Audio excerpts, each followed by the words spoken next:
খাতা দেখার কাজ শুরু হবে 24 এপ্রিল থেকে। ওই দিন থেকে স্কুলগুলোতে সামারের ভ্যাকেশন শুরু হবে। পরীক্ষা তো শেষ হয়ে গেছে 3 এপ্রিল। আমাদের খাতা দেখার কাজ শুরু হবে 24 এপ্রিল থেকে। ওই দিন থেকে স্কুলগুলোতে সামার ভ্যাকেশন শুরু হবে। আবার একই ব্যাপারে একই তারিখে বোধহয় স্কুলগুলোতে স্পেশাল ক্যাম্প, উইক লার্নার যাদের, তাদের জন্য সামার ক্যাম্প হবে। যাকে এতে আমাদের শিক্ষা সচিবের সঙ্গে কথা হয়েছে, এতে আমাদের খাতা মূল্যায়নে কোনো অসুবিধা হবে না। যারা মূল্যায়নে থাকবেন তারা ওই সামার ক্যাম্পে থাকবেন না। এর মধ্যে তারা অবশ্য কয়েকজন নিয়ে যাবে, বলছেন যে আমাদের তারা রিপ্লেস করে দেবে, যতজন নেয় 90 জনের মতো নেবে, তো রিপ্লেস করে দেবে। খাতা মূল্যায়ন মূলত আগরতলাতেই হবে, 6টা ভেন্যুতে, 6টা হায়ার সেকেন্ডারি স্কুলে।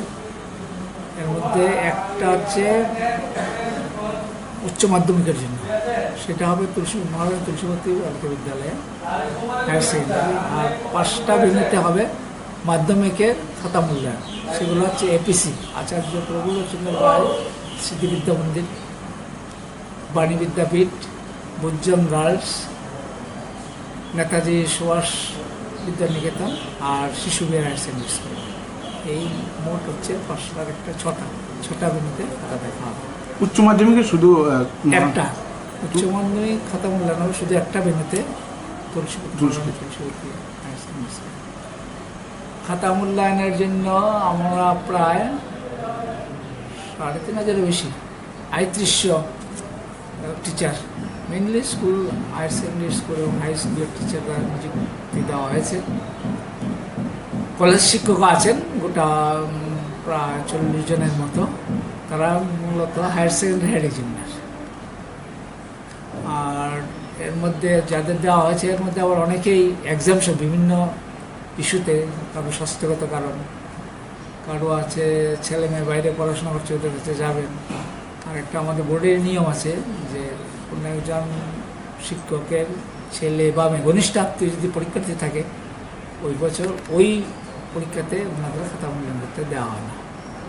তাহলে আমরা যেটুকু বুঝতে পারছি আমাদের কোনো অসুবিধা হবে না, যথেষ্ট সংখ্যক দিয়েছি। আরেকটা ব্যাপার আছে, আপনার বাইরে থেকে যারা আসেন, বাইরে থেকে যারা খাতা আসেন তাদের সংখ্যা 300-400 হয়তো হবে, কিন্তু তারা আমাদের বোর্ডিং হাউসে থাকেন 200-র কাছাকাছি। তো বোর্ডিং হাউসগুলার আনুষঙ্গিক অবস্থা, অ্যামিনিটিস, সুখ সুবিধা কিন্তু ভালো নয়। সামারের খাতা দেখা হয়তো ফ্যান, লাইট, ল্যাট্রিনের অবস্থা, স্যানিটারি সিস্টেম বা ড্রিঙ্কিং ওয়াটার বা এমনি জলের অবস্থাও ভালো নয়। তা আমরা যে ওয়ার্কশপ করেছিলাম তাতে এই বিষয়ে অনেকেই হাইলাইট করছেন যে আমরা তো থাকার পরিবেশটা ভালো না, বিশেষ করে যারা হসপিটালে থাকি। তা আমরা সরকারের সঙ্গে আলোচনা করে তাদের ভগৎ সিং যুব নিবাসে থাকার ব্যবস্থা করেছি, সেখানে মোটামুটি ভালো ব্যবস্থা আছে। এবার সেই অসুবিধা হবে না।